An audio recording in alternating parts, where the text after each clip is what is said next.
welcome everyone to this week's Rising Tide Foundation lecture, where I'm very happy that we have a good friend, Dan Leach, with us today to go through something very important. And I think, for everyone here, I think everyone has seen at least one or two different presentations from this particular symposium, which is tackling the topic of storytelling, myth making, and universal history, in order to give people a better grasp of the passion, the mind, the understanding, the insight of great poets, great artists throughout the ages who had a sense of their moral responsibility and connection with the species that they were a part of.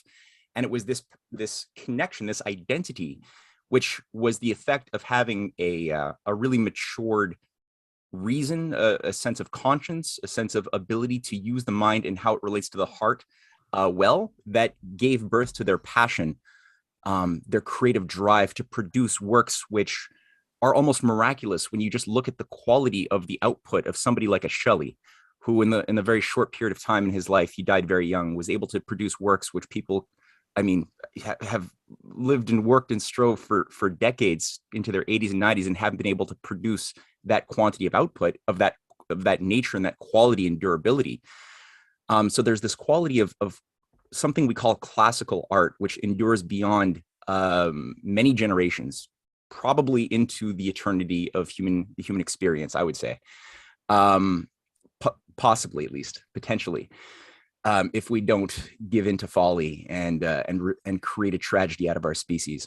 So today, Dan will introduce two characters who are separated by vast swaths of time, 2,000 or more years, and get into their minds and artistic productions a little bit and give us a bit of a deeper meaning into why they did what they did and who they saw themselves to be, like what was their identity. And maybe we could find a little bit of Prometheus inside of all of us in the course of doing this. So Dan, it is all yours. Thank you. I'm happy to be with all of you. Let me start first with a disclaimer. I am neither a historian nor a classical scholar. My knowledge of some of the things I'm going to be discussing is superficial, maybe, and I welcome people with some deeper knowledge when we get into the dialogue to bring up some things that fill in the picture a little bit more. But I want to get to the what I think are the essence of things, the essence of the ideas that are important for us today. So we'll be looking at just a few things. My interest in this subject really is because of that we're going to be exploring today, that is the Prometheus myth and how it was treated by these two great minds. Is really because of its place in the history of ideas, especially metaphorical ideas, poetic metaphorical ideas that I believe penetrate into the inner psyche of a culture, of a language culture, or a broader culture. In this case, our Western Judeo-Christian culture, so-called. Although I must say that this myth, or something like it, a fire bringer, a god who steals fire and gives it to mankind, and the implications of that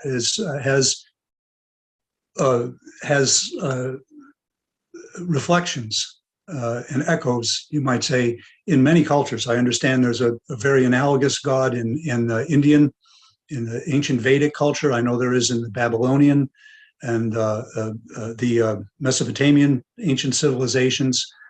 But this particular one, that of Prometheus, has endured beyond the period of the Greeks, and I believe is a really important, and the revival of this is a very important thing for our age we're living in right now. So much of our culture and even language comes from the Greeks that Shelley, in his defense of poetry, said, "We are all Greeks." And I think that is very, very true. So I should also say that the only reason why I became interested in this in the first place was because of my 46-year now association with the person and the mind of the great economist and philosopher and really genius Lyndon LaRouche, who passed away 3 years ago. This was an idea which for him was absolutely central to his thinking about really everything from economics to science to politics to the arts. Because it speaks to how we see ourselves, what we consider ourselves to be as human beings, and therefore what we consider others to be as human beings. If we think that other human beings like us have a spark of the divine in them, we're going to tend to think differently about people, about how people should be, how we should rule ourselves or be ruled or and treated. And I think this is particularly important now because of the period we're living in which I think everyone will, no matter what they think about the particulars of it, the pandemic, the war, et cetera, everybody will admit this is a tectonic, epoch-changing moment in human history. So I think ideas that penetrate to the inner psyche, as these kinds of ideas do, are particularly important at a time like this. This matters more than ephemeral issues. So with that said, I'll get to the body of what I want to discuss today. This myth of Prometheus. This myth of Prometheus has a very long and varied history in Western civilization. The name Prometheus literally means forethought, to be able to see or at least think about the future.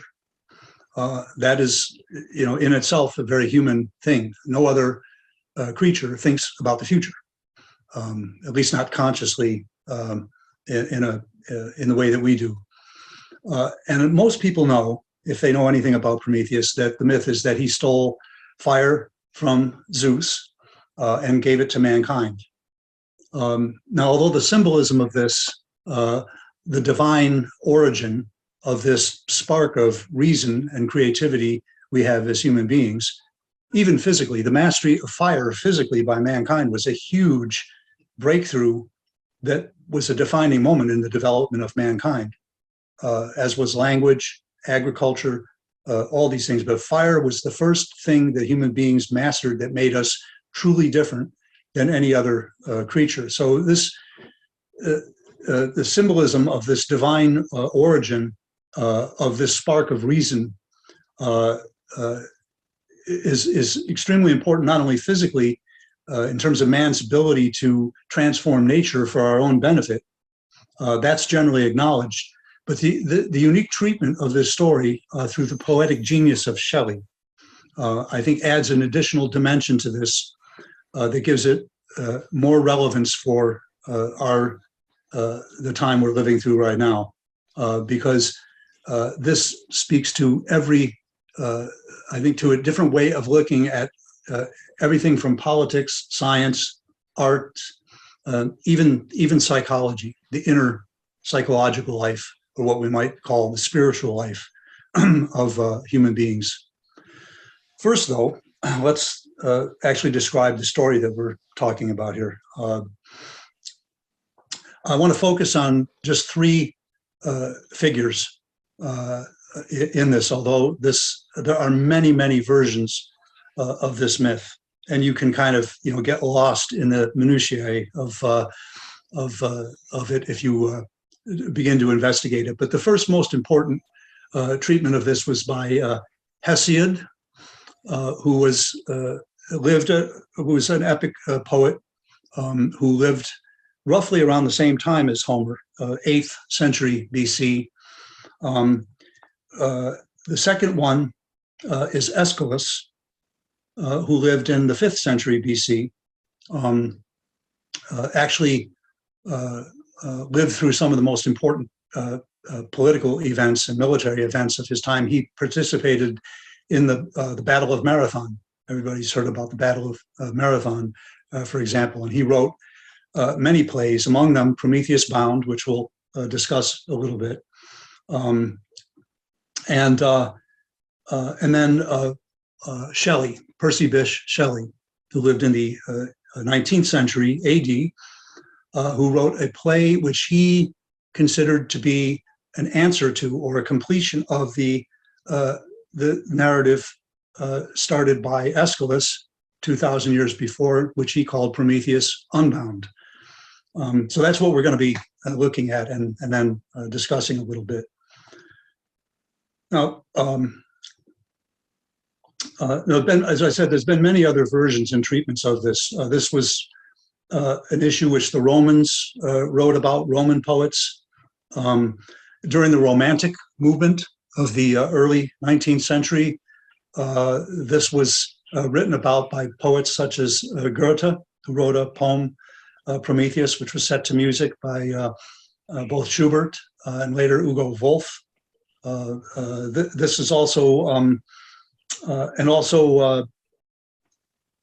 Lord Byron wrote a Prometheus poem, just some of the more prominent ones. This was a particularly attractive idea during the Romantic movement because there were many people who were, whatever else you might say about the Romantic movement and elements of it being, or it being sponsored by wealthy oligarchs after the Congress of Vienna. This was a very attractive subject for many people in that milieu because it was about the defiance of arbitrary power, of tyrants, which on the surface of it, it certainly is. There are many who also believe that this is a cautionary tale about mankind becoming, in his thirst for knowledge and power over nature, overreaching, for example, and that knowledge can also bring with it great danger. This is sort of the Garden of Eden idea, if you will. This is what prompted Mary Shelley, who was only 18 at the time, to write her famous Frankenstein, which she subtitled A Modern Prometheus. And everyone knows the story of Frankenstein. So, but we'll see that this is a completely different idea for Shelley. But first, let's talk about Hesiod a little bit. Hesiod, he writes in his Theogony, or Theogony, I'm not sure how to pronounce it, but that Prometheus, and this is pretty much everyone who's written about it, has, this is the primary elements of the story. Prometheus is a Titan. He belongs to the regime of gods, the Titans, ruled by Kronos, who are the original gods, who were then overthrown by the Olympian gods, led by Zeus. Prometheus is an older god who sides with Zeus against Kronos, and in fact is crucial to the victory of the Olympian gods over the old gods. So he's not like the rest of the gods. He actually is older. He's a child of earth and sky in this version. And what he, Hesiod pays places a particular importance on what's called the trick at Mecone, in which Prometheus, because he likes humanity and wants to preserve humanity, puts two different sacrifices before Zeus, and Zeus is supposed to choose between these two sacrifices, and that will henceforth become the way human beings sacrifice to Zeus. When the ancient Greeks sacrificed to the gods, they would sacrifice a bull or a cow or whatever it was they were sacrificing, but they would sacrifice, burn part of it, and keep the rest, the meat, to eat among themselves, which of course was extremely important because there wasn't a lot of meat. This was a big deal. There wasn't a lot of meat available. So if you burned the whole thing for the gods, you had nothing for people to live on. Prometheus puts these two sacrifices before Zeus. One is a bunch of bones and gristle with nice looking sizzling fat around it. And the other one is the really good meat, but it's got the entrails and the guts around it and looks really ugly.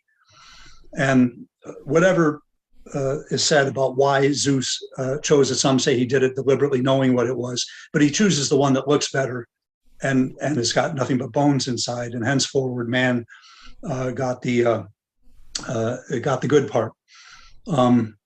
Now, Zeus then withdraws fire from mankind. In this version of the myth, mankind already had fire, right? But Zeus withdraws it from man.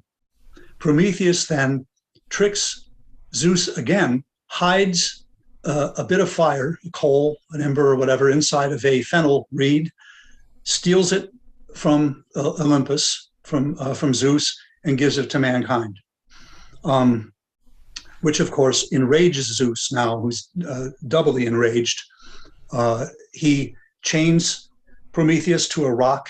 He has Hephaestus, who in Roman pantheon is Vulcan, the god of fire, chain him with adamant chains to a rock in the Caucasus Mountains.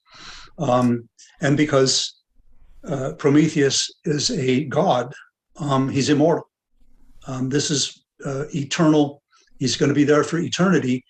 And to add to his torture, Zeus has an eagle, which is the bird of Zeus, come every day and pick out Prometheus's liver, rip out his guts, basically. But every night it grows back again. So he is condemned, we're to believe, to eternal torture for the sake of mankind. That much Hesiod gives us. Now, in the Hesiod version,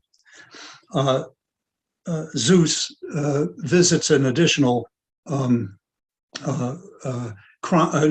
punishment on mankind, as well as on Prometheus. He sends Pandora. Everyone's heard of Pandora's box. Actually, in Hesiod, it's not a box; it's a jar. But he sends Pandora to Earth with this jar, which contains all manner of miseries, disease, war. Every misery that mankind knows is contained in this jar. Mischief, sorrow, disease, and she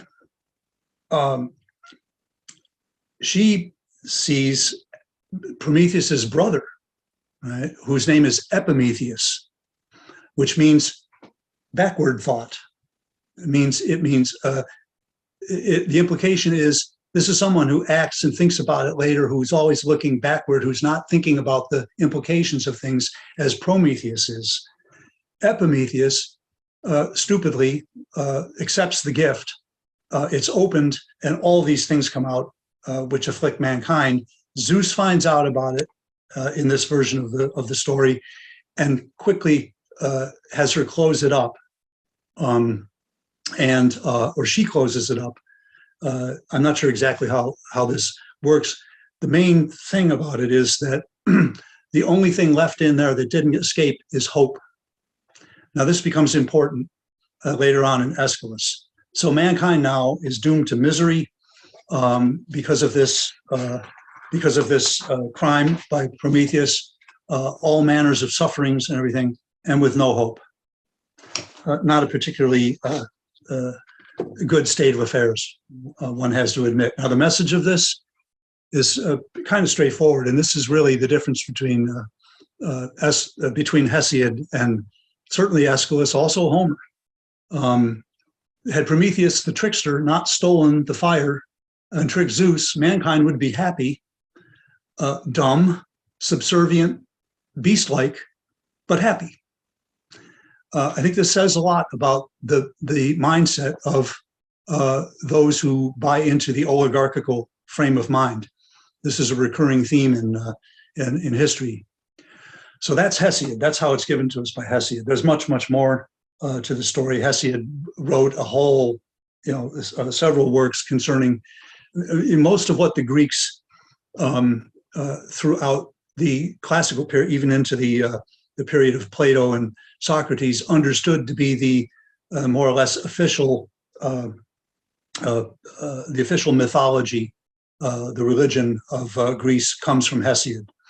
But there was during Aeschylus's time, now we're talking about, Hesiod is the 8th century BC. Now we're talking about Aeschylus in the 5th century BC. There's a different socioeconomic conditions in Athens at the time. Athens had emerged as a center of trade and culture, of military power, of science, art, drama. The very name Athens is synonymous with Athena, the goddess of Athens, the goddess of both wisdom and war. Athens had become a very powerful city-state, dominating and was soon to become absolutely dominant in the entire Eastern Mediterranean. But it had I think, politically, what you can say is that Athens had a sense of confidence about itself and about the capability of the human mind, the creative qualities of the human mind, to raise the condition of mankind up and have real world effects, was more evident in Athens than it had been at any other time for more people. There was something like a middle class, or there was something like education in Athens. And more can be said about this later, but the main idea I want to get across is that this is why the Prometheus myth took on a greater significance. Prometheus was considered a minor story, and the way in which Hesiod had treated it earlier was a very minor thing. He was sort of like, he was called the trickster god. He was almost like a juvenile delinquent. He was raised to a much higher level by the way Aeschylus and others treated him during the classical period in Athens.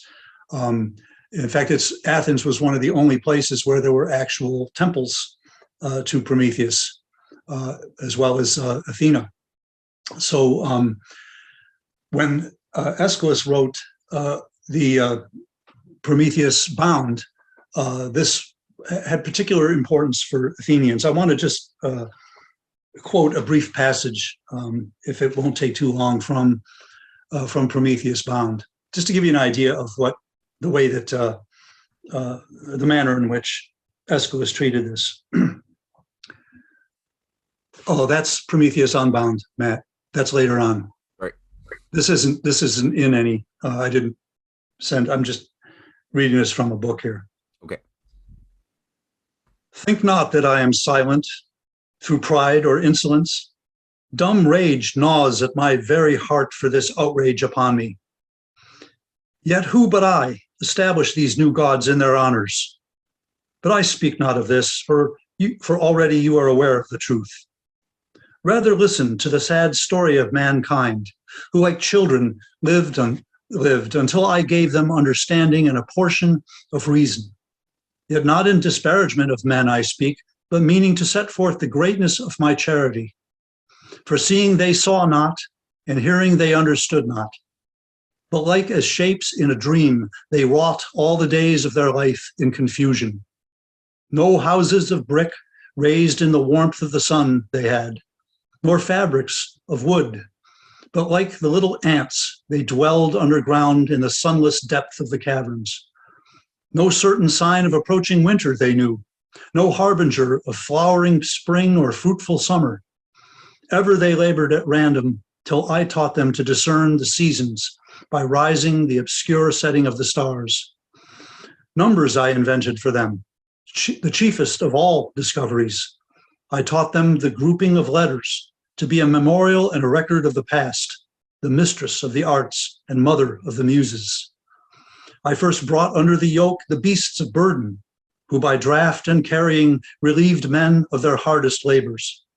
I yoked the proud horse to the chariot, teaching him obedience to the reins, to be the adornment of wealth and luxury. I too contrived for sailors seafaring vessels with their flaxen wings. Alas for me, such inventions I devised for mankind, but for myself I have no cunning to escape disaster. That's just a little bit of the way that Aeschylus treats us. Now, in this version, Prometheus saves mankind from utter destruction. That Zeus intended to utterly destroy mankind, wipe them out, and create a new race that's supposedly be better. Prometheus prevents this. He also says at one point, I believe it's one of the spirits or the chorus is asking him, what else did you give mankind, Prometheus? And he says, I gave them blind hope.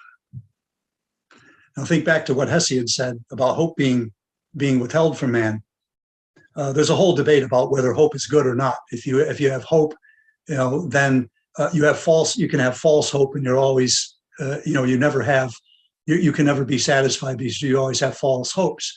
But if you think the way that a mind of an Aeschylus, or later on, I recently did a talk where I cited the To Hope by John Keats. Shelley also wrote a poem. Schiller also wrote a poem, To Hope. It has a completely different meaning for the mind of a humanist, like Aeschylus was, because no matter how bad the suffering, you have the hope that it can improve, that you can do something, that there's a way that the mind can devise a way out of this. I think that's the way that it's meant by Aeschylus. Aeschylus also adds a very interesting element to the story. He adds the character of Io, Io, who is a mortal girl, born of mortal parents, but like so many others, becomes a victim of Zeus's, shall we say, lust. Zeus is always wanting to copulate with mortals, and the myths are full of these examples. Io is one of them. Hera, the goddess, wife of Zeus, becomes intensely jealous when she finds out about this, and has Io turned into a heifer, a cow with horns and everything, a white cow, and she's doomed to roam the earth, one presumes for all eternity. And additionally, there's a gadfly that's constantly prodding her forward. She turns up in this story as it's given by Aeschylus, and because Prometheus knows the future. This is the other thing about Prometheus. He knew what was going to happen when he stole the fire. He knew he would be chained to this rock, but he also knows that someday he will be freed. And he tells Io that it will be one of her descendants, that she will eventually be freed from this condition she's in. She will be the mother to children, and that these children, many generations hence, I think it's like 3,000 years, if I'm not mistaken, one of them, many of her descendants will be heroes like Achilles, the great heroes of Greece. But one of them, Heracles, or in the Roman myths, Hercules, but Heracles will be the one who eventually frees Prometheus from his bondage. So this is a very interesting, way in which Aeschylus treats this. Now, there's a great debate in academic circles about whether there were indeed two more plays that have been lost that Aeschylus wrote, or just one more. One school of thought is that there was another one written called Prometheus Unbound, which obviously would tell that story. And Prometheus the Firebringer was the third one, or it might be the other way around. I'm not sure. Some people think that it's just one play, but that he definitely wrote something else seems to be the case. Many people discussed it at the time. I think Plato discussed it, others discussed it, and it is supposed, although there's no surviving fragments that prove this, it is supposed that in this version, Prometheus finally tells Zeus, because Zeus is, one of the things that happens in the Aeschylus play, I should have mentioned, is that Zeus is sending Hermes and others trying to get Prometheus to tell him who it is that's going to eventually overthrow him, how this will happen, because obviously he wants to avert it. Prometheus will not do it. He won't tell him. He tells Io, but he won't tell anybody else. And so, supposedly in this one of these later plays, Prometheus does tell Zeus. They reconcile, and Prometheus is freed, and Zeus, one would assume, still reigns. This probably would have been, very well taken by people at the time. But this is where we get into Shelley, because Shelley, being a very astute and very in-depth student of Greek, he read Greek as well as Latin and German and Italian, and he was an amazing mind. But Shelley, when encountering this story, would have none of this business of, as he said in his introduction to Prometheus Unbound, I will not have the oppressor of mankind reconciling with his liberator. So he set about around the year 1820, I believe, when he was living in Italy. I highly recommend that even if one does not read Prometheus Unbound, if you read Shelley's introduction to it, it is some of the most beautiful prose that Shelley wrote. Often his introductions to his larger works were just wonderful. And in this, he writes about why he felt he should write this answer to Aeschylus. First, I'd like to say a little bit about the political, intellectual landscape in which Shelley was operating. This is the first couple of decades of the 19th century.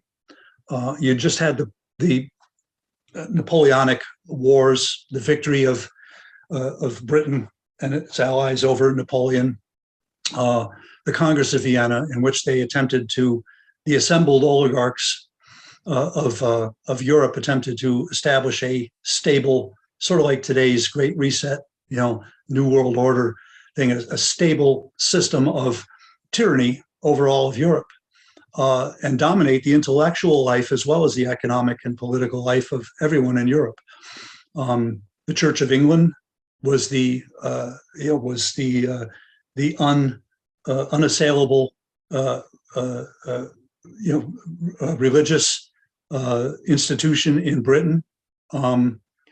Censorship was intense.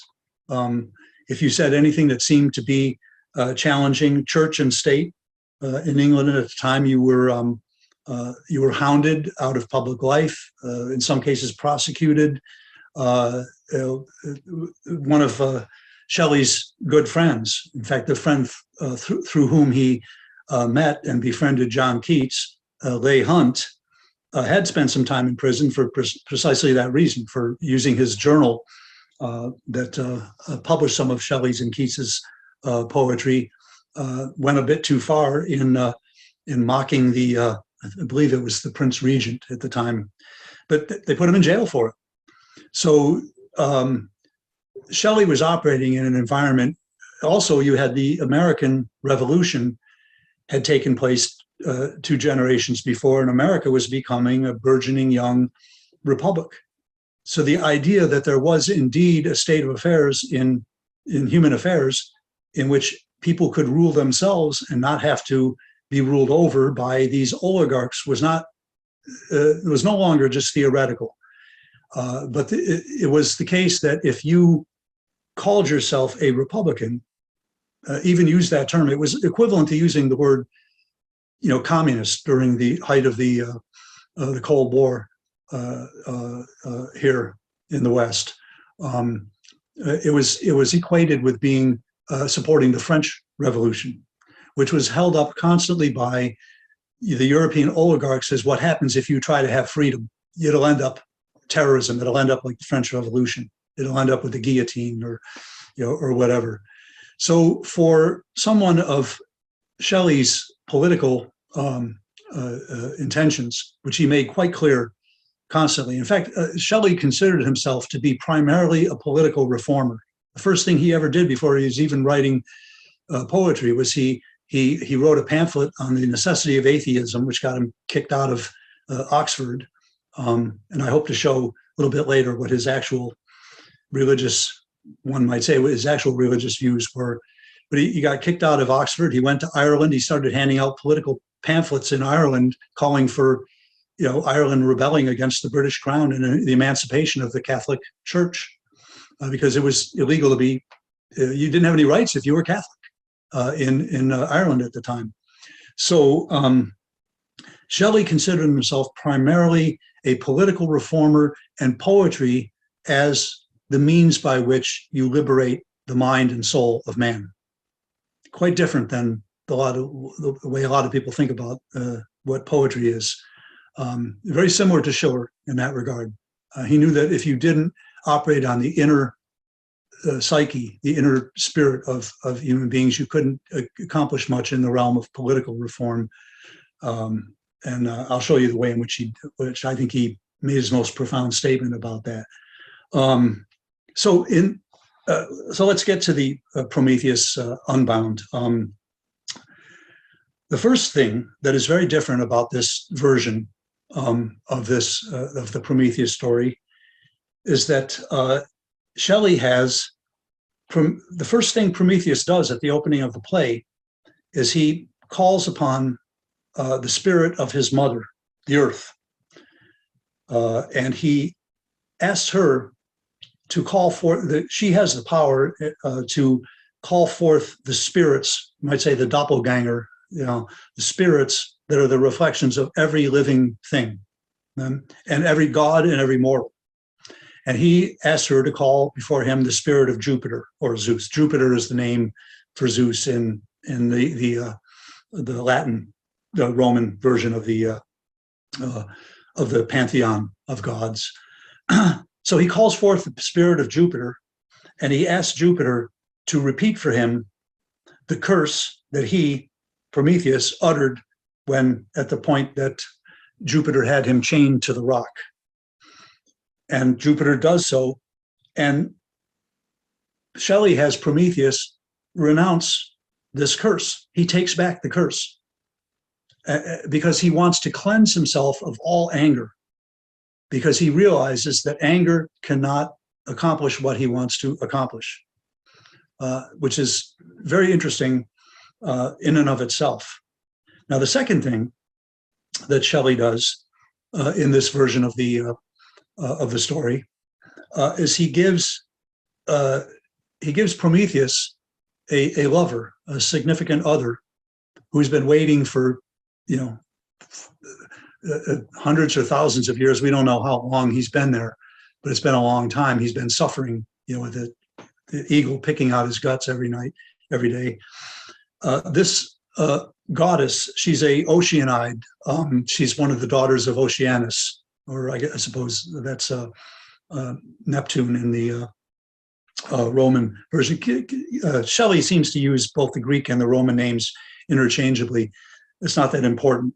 Asia is Prometheus's lover, and there's very much attention given in this in Shelley's play to Asia as almost the co-equal of Prometheus in her and collaborator. They are together in their love of mankind and their desire to see mankind freed from the tyranny of Zeus and his order. This is very consistent.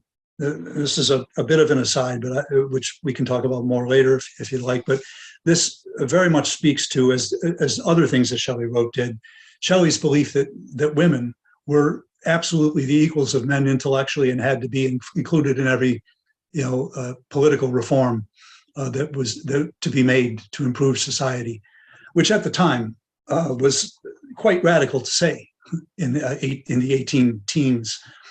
But he gives Asia this rather exalted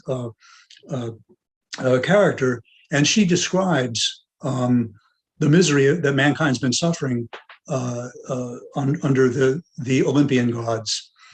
And she decides that she's going to figure out how to free Prometheus. And there's various mechanisms through which she finds out, she discovers what she must do. But she and her sister, Panthea, decide that they're going to go and visit Demogorgon.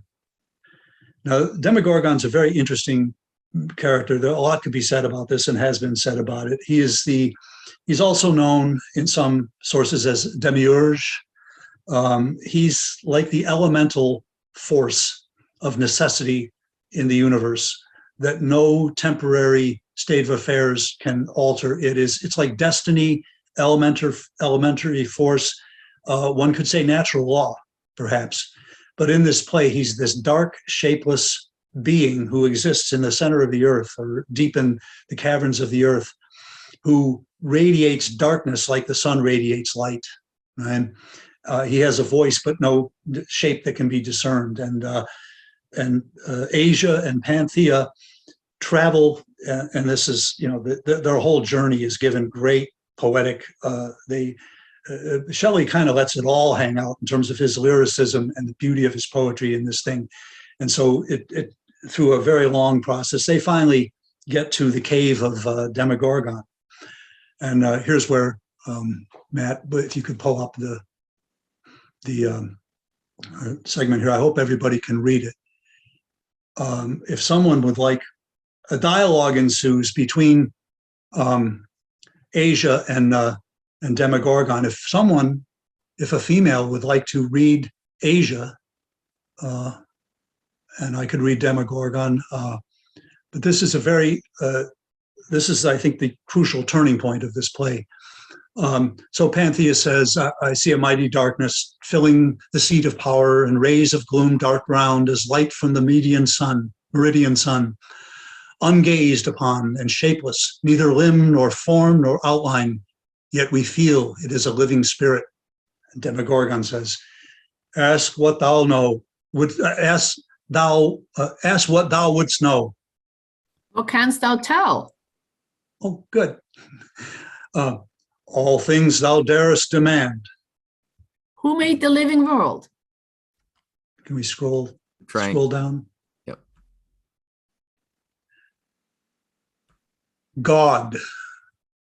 Who made all that it contains? Thought, passion, reason, will, imagination? God, Almighty God. Who made that sense which, when the winds of spring in rarest visitation, or the voice of one beloved heard in youth alone, fills the faint eyes with falling tears, which dim the radiant looks of unbeveiling flowers, and leaves this peopled earth a solitude when it returns to no more? Merciful God. And who made terror, madness, crime, remorse, which from the links of the great chain of things to every thought within the mind of man sway and drag heavily, and each one reels under the load towards the pit of death, abandoned hope and love that turns to hate, and self-contempt, bitterer to drink than blood, pain whose unheeded and familiar speech is howling and keen shrieks day after day, and hell, or the sharp fear of hell. He reigns. Utter his name. A world pining in pain asks but his name. Curses shall drag him down. He reigns. I know it. Who? He reigns. Who reigns? There was the heaven and earth at first, and light and love, then Saturn, from whose throne time fell, an envious shadow. Such the state of the earth's primal spirits beneath his sway, as the calm joy of flowers and living leaves before the wind or sun has withered them, and semi-vital worms. But he refused the birthright of their being, knowledge, power, the skill which wields the elements, the thought which pierces his dim universe like light, self-empire. Oops.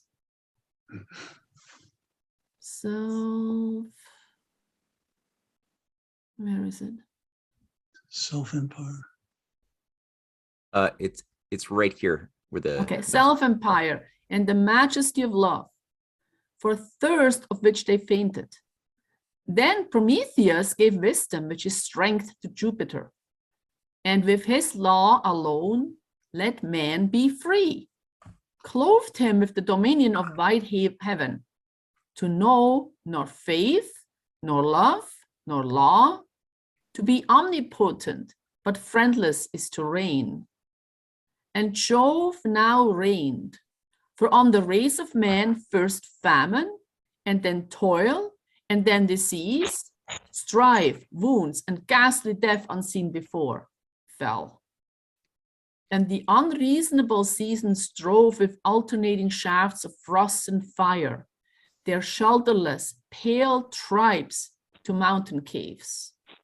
And in their desert hearts, fierce wants he sent, and mad disquietudes, and shadows idle of unreal good, which levied mutual war, so ruining their lair wherein they raged. Prometheus saw and waked the legioned hopes,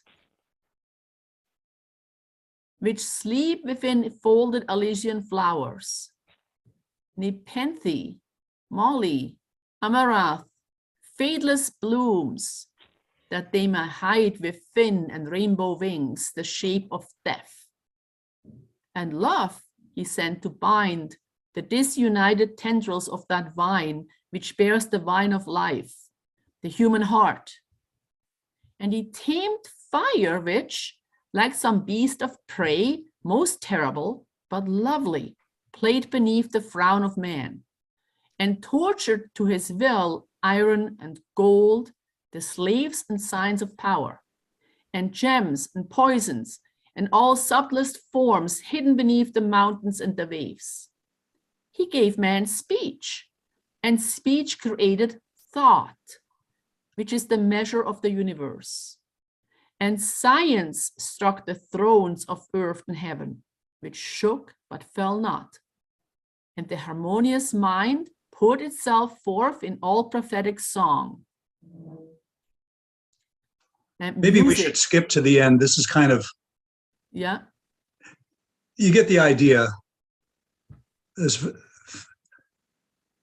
very good, but I think let's just the end of that, go up just a little bit, or yeah, back up a little bit.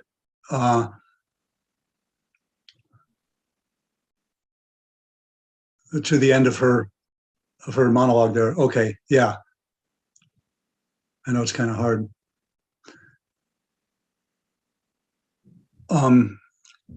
So what, Magdalena, if you could read from where it says Prometheus gave to man. Yeah. Prometheus gave to man, for which he hangs withering in destined pain. But who rains down evil, the immedicable plague, which while man looks on his creation like a god and sees that it is glorious, drives him on, the wreck of his own will, the scorn of earth, the outcast, the abandoned, the alone, not Jove, while yet his frown shook heaven, when his adversary from adamantine chains cursed him, he trembled like a slave. Declare, who is his master? Is he too a slave? All spirits are enslaved which serve things evil. Thou knowest if Jupiter be such or no. Whom callest thou God? I spoke, but as ye speak, for Jove is the supreme of living things. Who is the master of the slave? If the abysm could vomit forth its secrets, but a voice is wanting. The deep truth is imageless. For what would it avail to bid thee gaze on the revolving world? What to bid speak, fate, time, occasion, chance, and change? To these all things are subject, but eternal love. So much I asked before, and my heart gave the response thou hast given. And of such truths, each to itself must be the oracle. One more demand, and do thou answer me as mine own soul would answer. They did know that which I ask. Prometheus shall arise henceforth the son of this rejoicing world. When shall the destined hour arrive? Behold. Now, at this point, Shelley has all these choruses of the hours and choruses of spirits, and it's very, very complicated. But at this point, he has a chariot come in with one of the hours, and this is the hour of the fated thing of which Asia's asking Demogorgon. Asia and Panthea and Demogorgon get into the chariot. They fly up to Olympus. Demogorgon confronts Zeus, Jupiter, and next thing you know, Jupiter is crashing down into Hades. He's finished. He's gone. He's just gone. There's very little discussion about it. Now, some may consider this. I think if you go back and look at this, the last thing that the Demogorgon says before Asia there, just if you could scroll back up, Matt, a little bit there. Yeah. Just to be clear, Jove is Zeus, right? Yeah, Jove, Jupiter, Zeus, it's all the same thing. Just up, down a little bit more. So I want to see just the last thing, the last paragraph, the Demogorgon, last stanza, whatever you want to call it. This one? He said, she asks, who's the master and who's the slave? Is Jupiter but a slave? Is he the most powerful force in the universe? Or is there something higher? Is what she's asking him.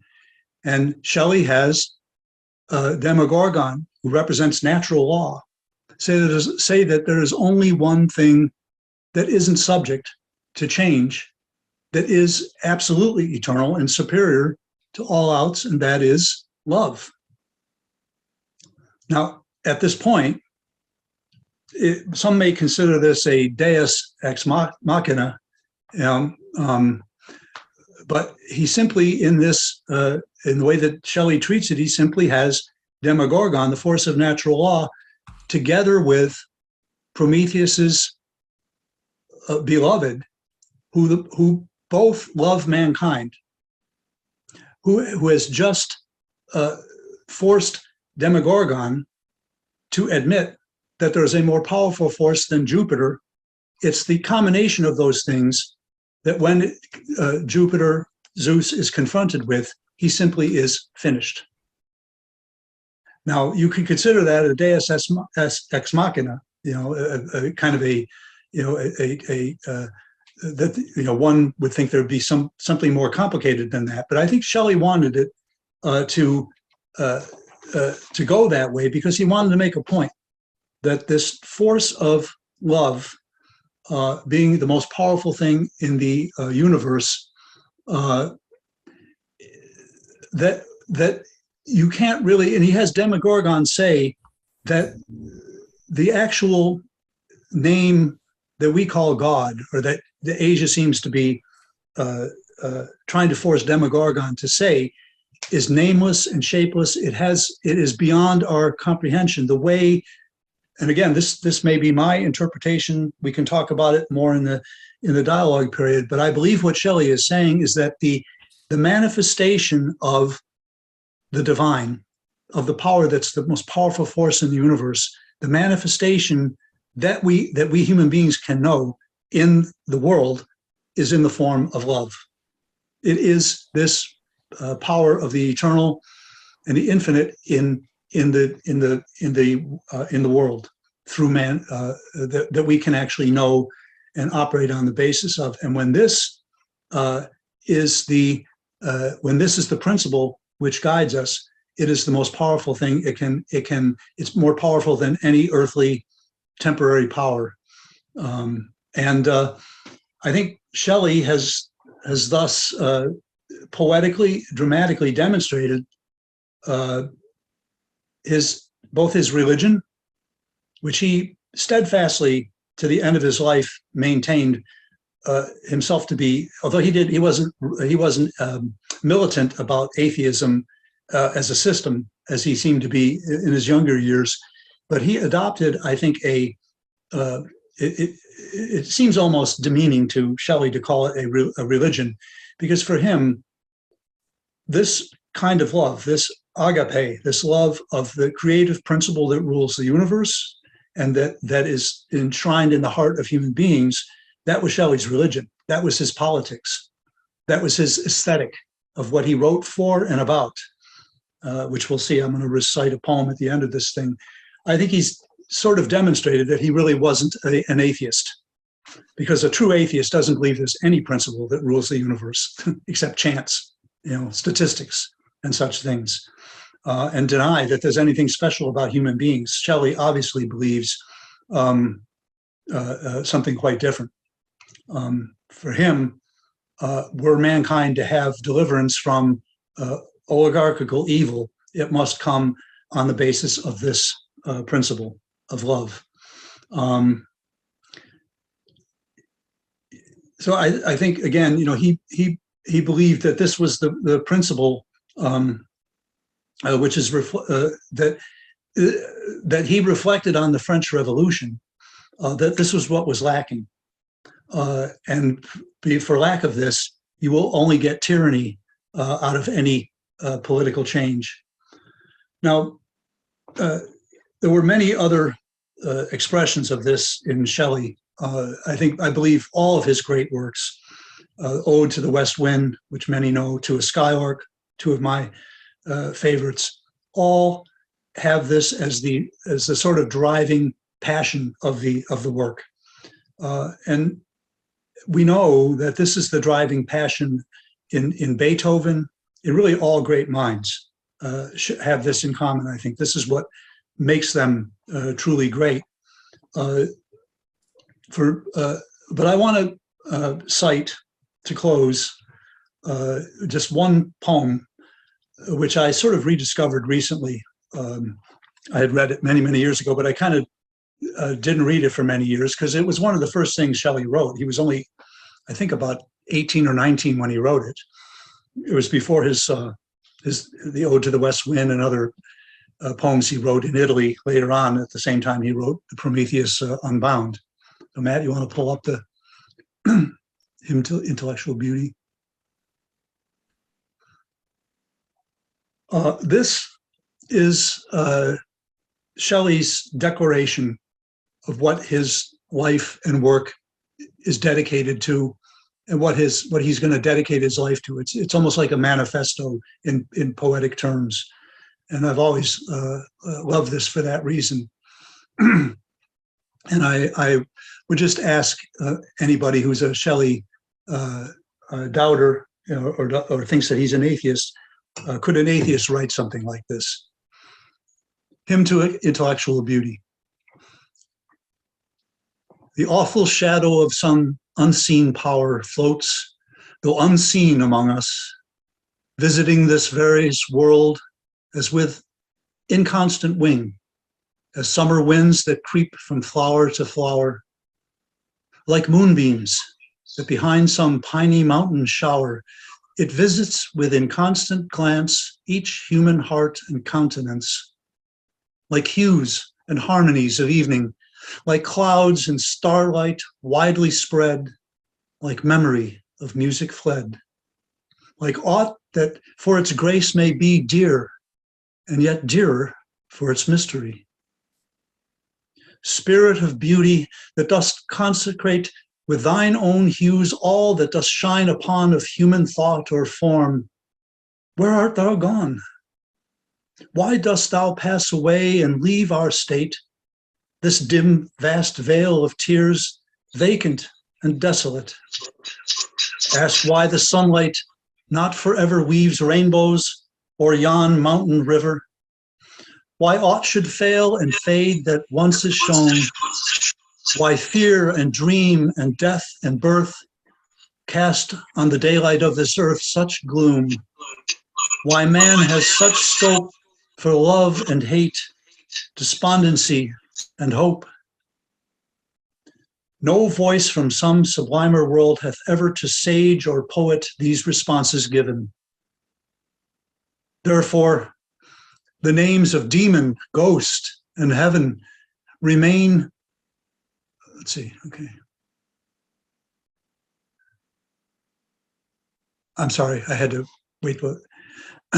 Therefore, the names of demon, ghost, and heaven remain the records of their vain endeavor. Frail spells whose uttered charm may not avail to sever from all we hear and all we see doubt, chance, and mutability.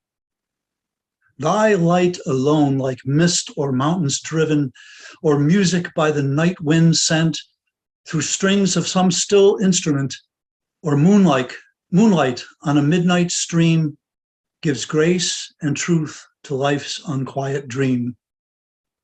Love, hope, and self-esteem like clouds depart and come for some uncertain moments lent. Man were immortal and omnipotent, didst thou, unknown and awful as thou art, keep with thy glorious train firm state within his heart. Thou messenger of sympathies that wax and wane in lovers' eyes, thou that to human thought art nourishment, like darkness to a dying flame. Depart not as thy shadow came, depart not, lest the grave should be like life and fear, a dark reality. While yet a boy I sought for ghosts and sped through many a listening chamber, cave and ruin, and starlight wood, with fearful steps pursuing hopes of high talk with the departed dead. I called on poisonous names with which our youth is fed. I was not heard, I saw them not. When musing deeply on the lot of life, at that sweet time when winds are wooing all vital things that wake to bring news of birds and blossoming, sudden thy shadow fell on me. I shrieked and clasped my hands in ecstasy. I vowed that I would dedicate my powers to thee and thine. Have I not kept the vow? With beating heart and streaming eyes, even now I call the phantoms of 1,000 hours, each from his voiceless grave. They have envisioned bowers of studious zeal or love's delight, outwatched with me the envious night. They know that never joy illumined my brow, unlinked with hope that thou wouldst free this world from its dark slavery, that thou, O awful loveliness, would give where'er these words cannot express. The day becomes more solemn and serene when noon is past. There is a harmony in autumn and a luster in its sky which through the summer is not heard or seen, as if it could not be, as if it had not been. Thus, let thy power, which like the truth of nature on my passive youth descended, to my onward life supply its calm, to one who worships thee and every form containing thee, whom spirit fair thy spells did bind to fear himself and love all humankind.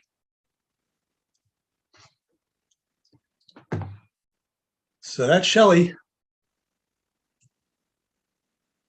And that's all I got. I will be happy to entertain questions, thoughts, amplifications.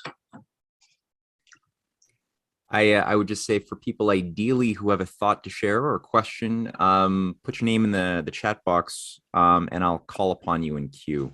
But thank you, Dan, just from the bottom of my heart, that was really beautiful and a really wonderful introduction to Shelley. I know if I'd encountered this type of introduction to Shelley, I would have much earlier on been a better person and not wasted so many years, as well as Aeschylus. I'm seeing a couple of names already. So the first person who got in there is Satomi. Oh, just wait. Oh, here it is. Okay. Thank you so much, Dan. I didn't realize how beautiful Shelley was, but yes, I don't think he was an atheist, because like all I see is all the sayings of Jesus Christ in everything that he says. I mean, even the story in the Garden of Eden, like the knowledge of the, the knowledge of the tree of the knowledge of good and evil. Well, that was the only no in the whole story. God wanted Adam and Eve to take the tree of life. And it's not that people don't understand. They stop at the tree of the knowledge. It's not the tree of the knowledge of good and evil, which is really that duality. But then Shelley ties it in so beautifully, because love has no duality. You cannot think two things, I mean, at the same time. I mean, I thought that was, I mean, I really would like, I'm going to read a little bit more of Shelley. You just presented it so beautifully. And yeah, no, that's all I can say. Thank you so much. Yeah, much has been said about the similarity of the Prometheus story to the Christ story. He is a god. He's willing not to die for mankind, but to suffer eternal torture. So I believe it speaks to a natural expression in any truly human culture, since we find reflections of this, as I said, in many cultures, in the Vedic culture, in ancient Mesopotamian times, of this kind of idea. Number one, that there's something very special about human beings that makes them different than animals. The idea of arbitrary and cruel power being represented by gods who try to treat human beings like animals, and of someone who tries to liberate them from this. And it's remarkable to think that this has been an ongoing issue in civilization ever since there have been human civilization. Is these two ideas: the oligarchical idea, in which man is really, even his reason is in vain. There's different versions of it, but essentially man is nothing but a sort of a talking animal. And those who believe that we're capable of something better and fought for it. And Shelley was certainly one of those. Yeah, I mean, he combines the political part and the creative so powerfully. And I think a lot of artists would be very encouraged. Oh yeah. Reading Shelley. I recommend it. Yeah. But one thing I find with all the other myths and religions, is, you see, Jesus Christ was incarnate. Like it was his incarnation as a man God, which, you can't love love only comes in human form. And I think this is why I think that the Jesus Christ is such a powerful figure today, because, I can't love this abstract kind of thing, but when you see a human face. That's the difference. That's what makes Christianity different. I believe that. And Shelley, were he here with us today, I'm not sure what he would say. I know what he wrote, which is that he thought that quite aside from the question of Christ's divinity, whether he actually was God, that the most sublime expression of this quality of divinity in man was the life and work of Jesus. But he said the minute it was turned into a religion and codified and and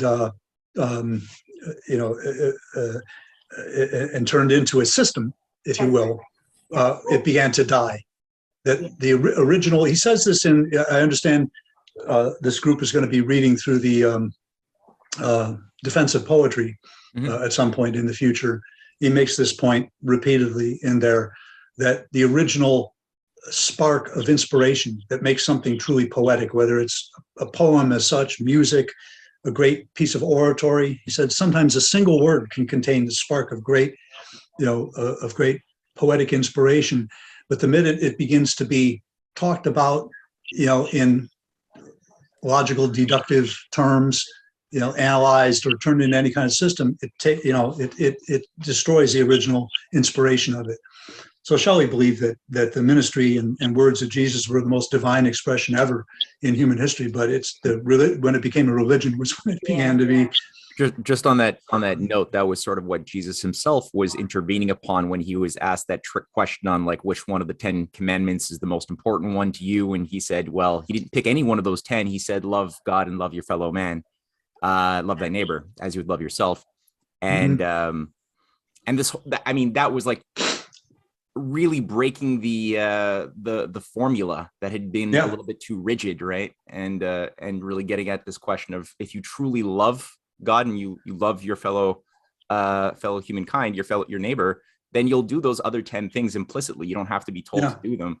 Just love and do it well. Eric has been waiting for a bit. Eric. Yes, hello. And I'll just say to start, this is my first time commenting and only my second time attending one of these things. So I just want to express my appreciation for the excellent venue and all these fascinating ideas that get exchanged here. Thank you for the presentation, Dan. And I might present what I'm going to say is a little bit of a counterpoint, and I don't mean it in any way to be naysaying. It's really me sort of asking for what you think about this, and I think that it's an admirable and in some ways maybe a charitable gloss that you presented Shelley in. And I mean, he was a young man. He died a young man, and in the course of his short life, from what I understand, I don't know that much about him, although I have a personal connection to Shelley, having in my student days been the janitor that cleaned, that I had to pass the Shelley Memorial. I was a student in the UK, and there's a memorial to Shelley in my college, which kicked him out and then later reappropriated him when it became convenient. And there's this That's funny.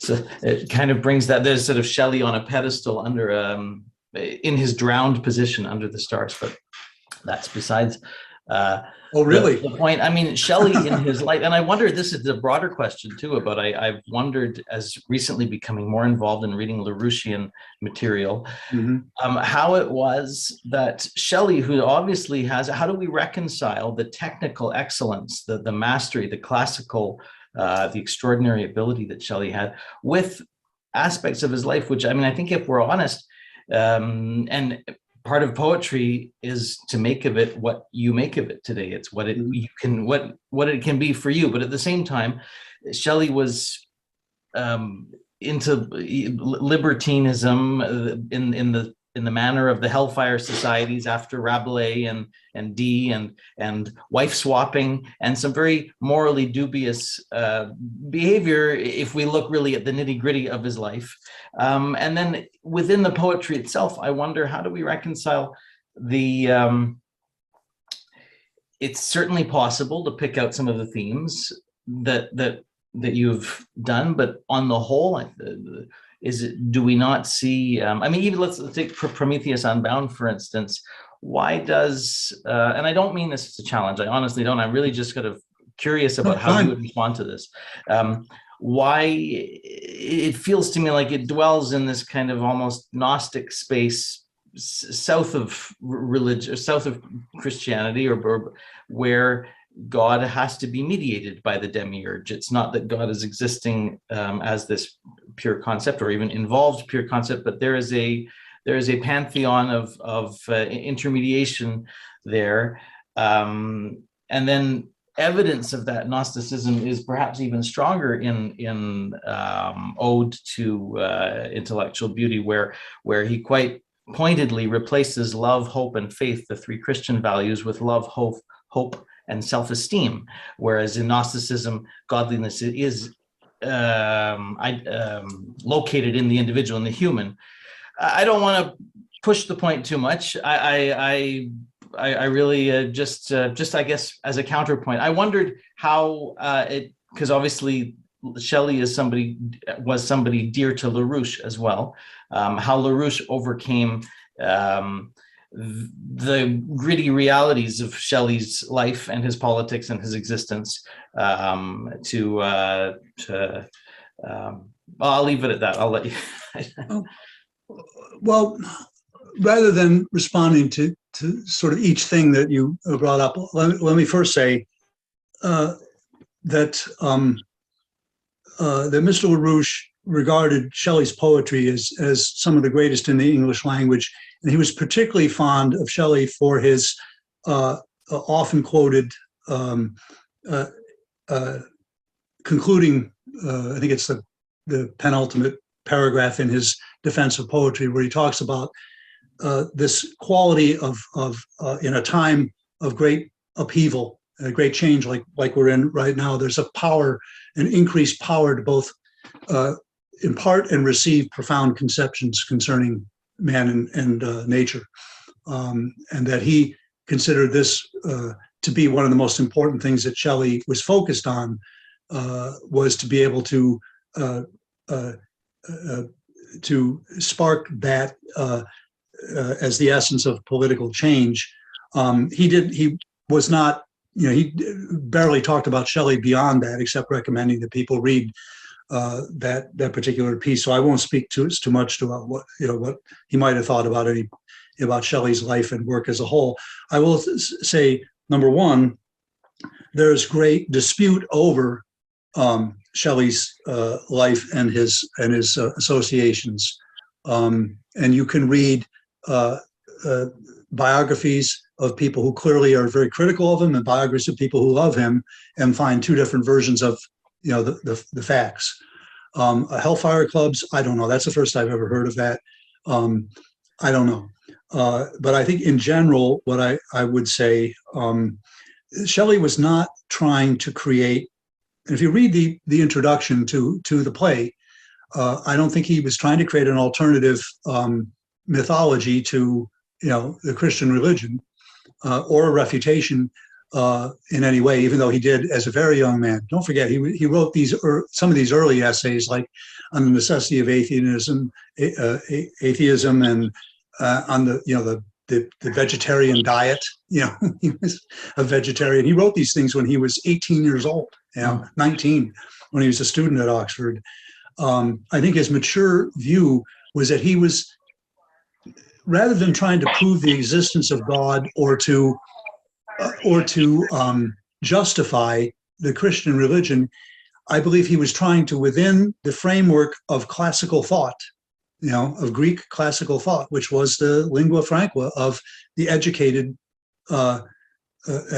class of his time, a way to express this agapic quality, which he believed to be, again, the manifestation in the physical world through the human mind and soul of this divine quality, that you can't know God, but you can know his effect on you and your fellow human beings through this. I believe he was trying to explicate that within the framework of classical thought and essentially prove that that's the most real thing that you know, outside of its religious, sort of like an independent way to get at it outside of organized religious dogma. He hated dogma and systems, and I think for good reason. So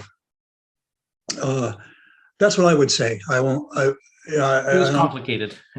Yeah, it is. He was multifaceted and complicated, and like any poet, and imperfect. On a journey, right? I mean, he did things that were questionable. I mean, he left his first wife. He abandoned his first wife, who he married mostly to rescue her from a arranged marriage, because he was always sticking up for the oppressed. So he eloped with her and married her, had children with her, but then he abandoned her when he met Mary. She subsequently committed suicide, which he regretted till the end of his days. But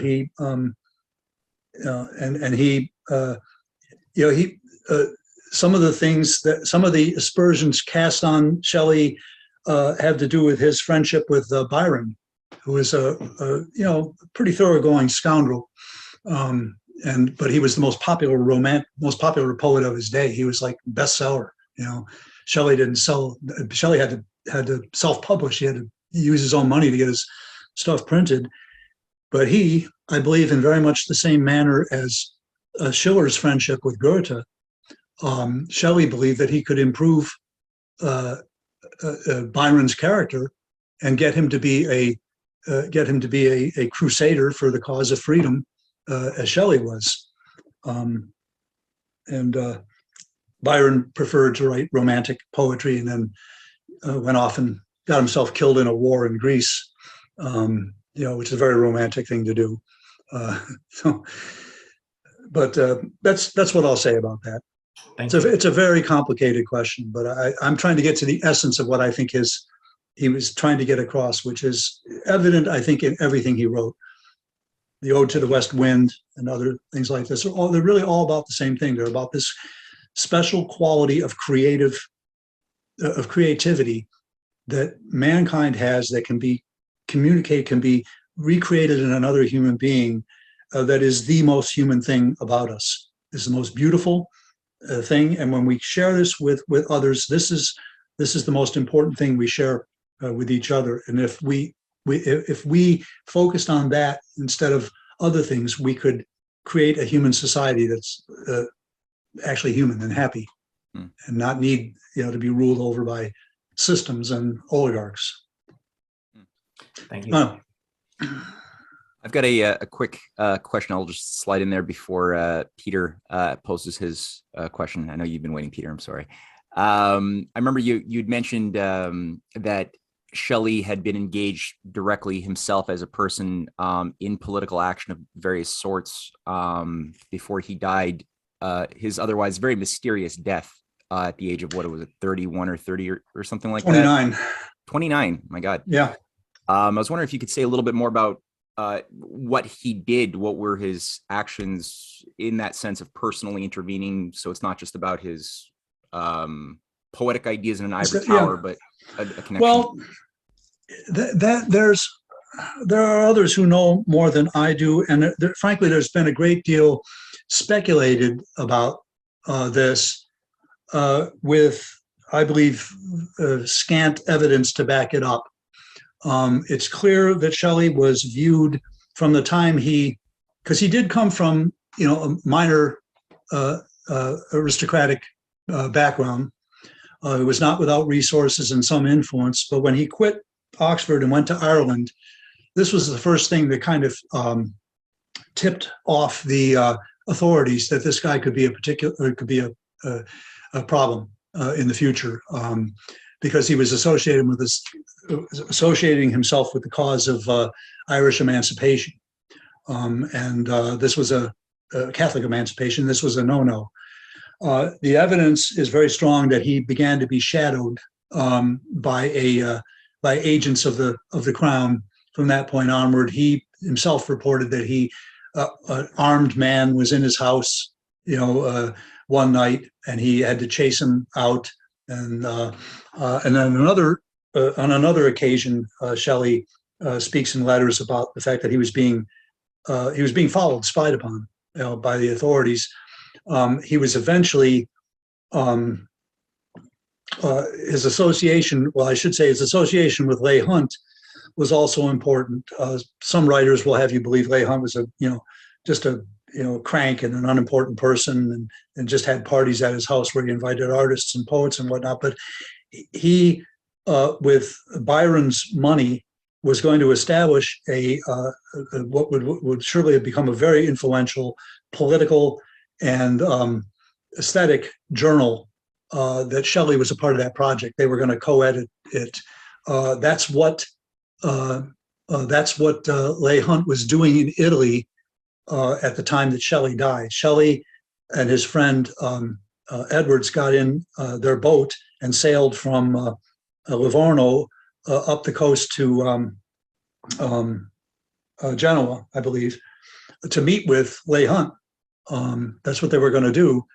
I believe they just had done it, or were going to do it. I think they just had done it and were coming back home when the boat mysteriously sank in a storm.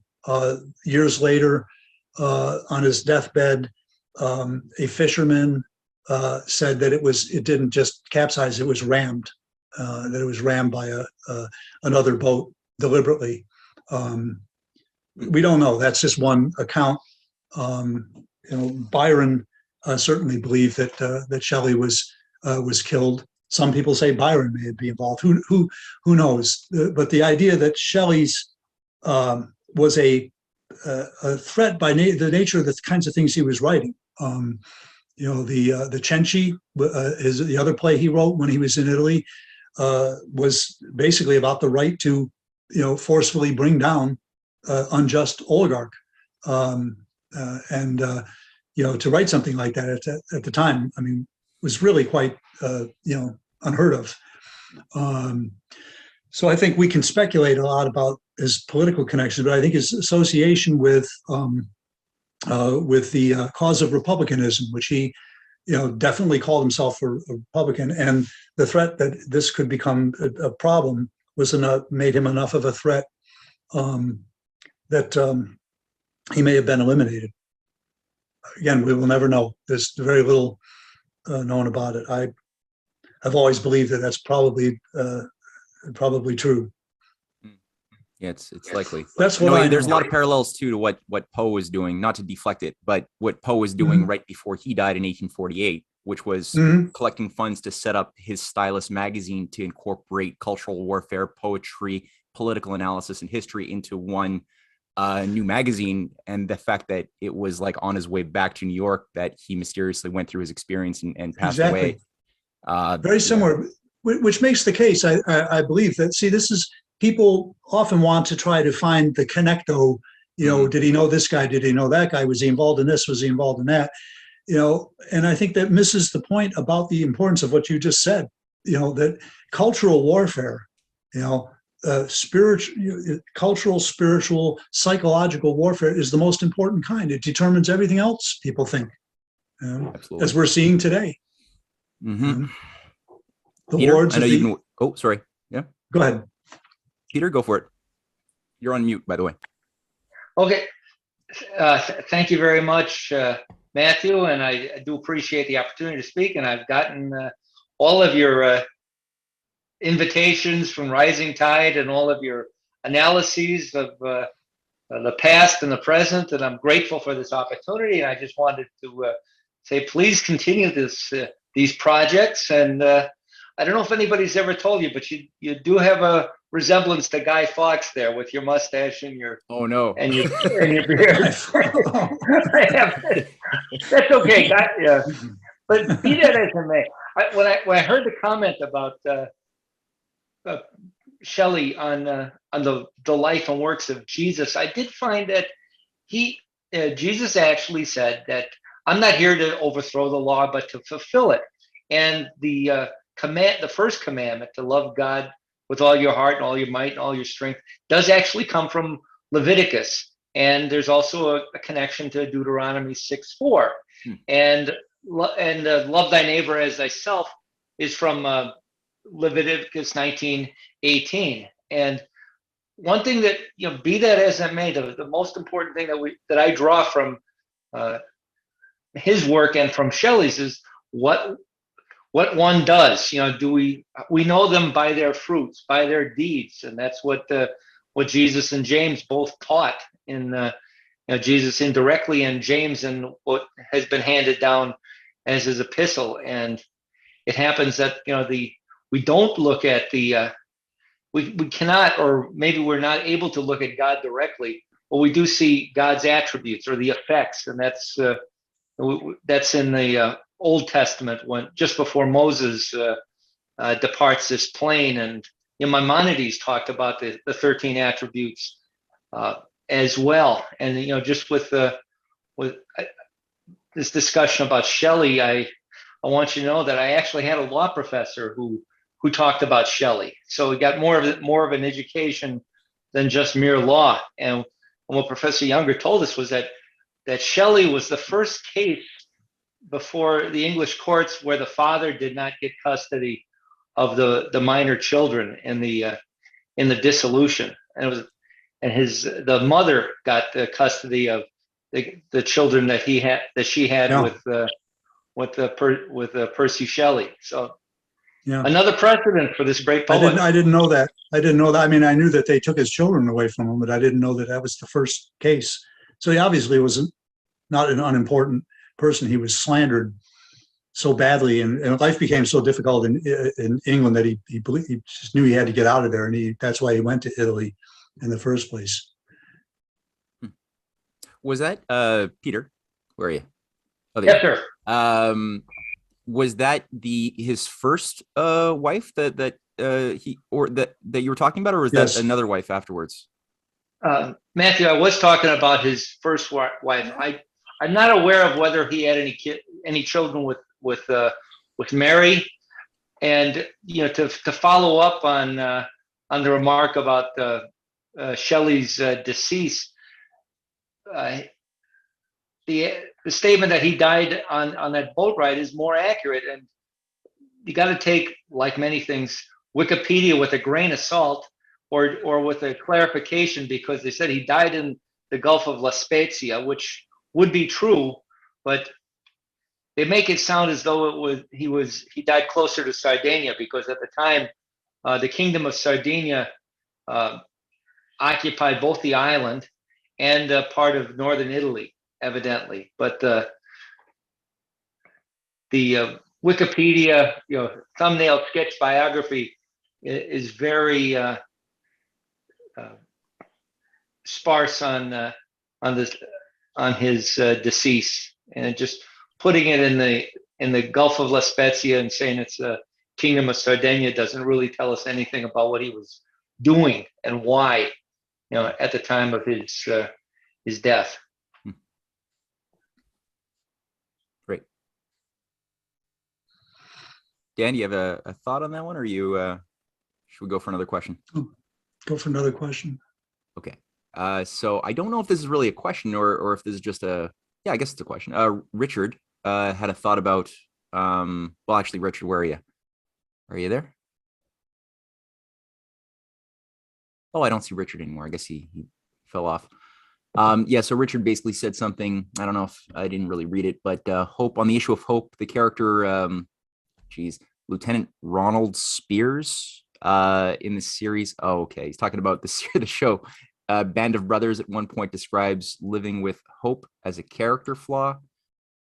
Okay, I don't know if that's really a question. That's just sort of an observation. That's, I guess, your idea of what the positive or negative or qualities of hope, which I think you sort of addressed with this question of irrational hope that versus a hope based in reason. I think you already sort of implicitly addressed that anyway.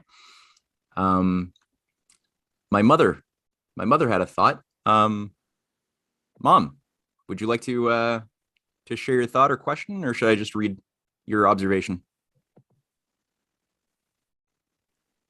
No, I was just making the comment when the last poem that he read from Shelley reminded me of a young King David while he was the shepherd. That's what it made me think of. It made me think of something that David would have written. That's it. It is like a prayer. Yeah. And thank you, by the way.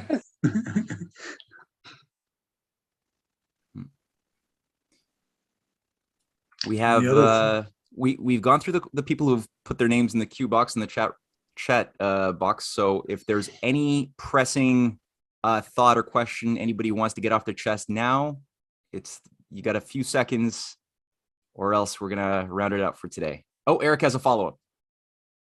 Good one, Eric. You got in just in time. I mute myself. Just if on the popular culture side, for if anybody's looking for a really good reading of Ozymandias by Shelley, I found it to be anyway. It's in the Coen brothers' latest film. Very moving and very, well, almost shocking in the way they put it together, but it's unforgettable, and for people who are Shelley lovers and want to see that. And I would comment also that the Coen brothers make a point of appropriating poets of a certain tradition. Yeats in many ways being traceable to some of the ideas of Shelley, and that you'll find references like in the name of their film, what was it? No Country for Old Men refers directly to a Yeats poem. But I believe that there is a continuity of poetic philosophy, which again, and I appreciate all the excellent response, Dan, that you gave, but I think there is an undercurrent there. If it wasn't intended by Shelley, that certainly has been cultivated by unfortunately an oligarchical faction that is traceable through to today, and is very well represented in Coen brothers films. At the same time, beautiful representation of it. So maybe we can separate the two and enjoy them. And I don't want to harp on that theme again. I'll leave things alone, but certainly worth a watch, Ozymandias as portrayed. And I'm sorry, I don't remember the name of the film, but I think it's the most recent, sort of a U.S. Western film. I'll leave the idea alone. Thank you. Thanks. It wasn't the Coen brothers, "Oh Brother, Where Art Thou?" as well, based upon a loose interpretation of the Iliad. Oh, really? Yeah, it's an interesting movie. I don't know about the edification factor, but it was definitely fun. It was a fun movie. Satomi also has a follow-up thought question. I just wanted to say, like, with Prometheus, I really didn't know the whole story. I didn't know that he had a lover, Asia. But I just wanted to say, even in the Eden story, Adam and Eve, God gave Eve such a powerful prophetic word saying the seed of the woman shall crush the head of the serpent. So, it's not like, I think a lot of people portray Christianity as very patriarchal, and maybe in the Old Testament it tended to be, but in Christ, you see that equal that Shelley tried to portray in Prometheus. That's true. I just wanted to comment on that. And Asia appears as a character only in the Shelley version. She's not in the Aeschylus.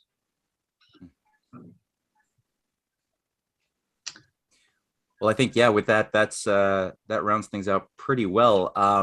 For anybody who wants to really dive into some essential introductory writing by Shelley, we will in 2 weeks' time be reading In Defense of Poetry. Should be done over the course of 2 reading sessions in our Wednesday night reading group. So anyone can just send me an email to say you want to get the invitation over Zoom to that. This coming week, we're going to round out our Schiller Universal History lectures. We read the Lycurgus versus Solon constitutional comparative analysis last week. And so we're going to go into the mission of Moses this coming Wednesday.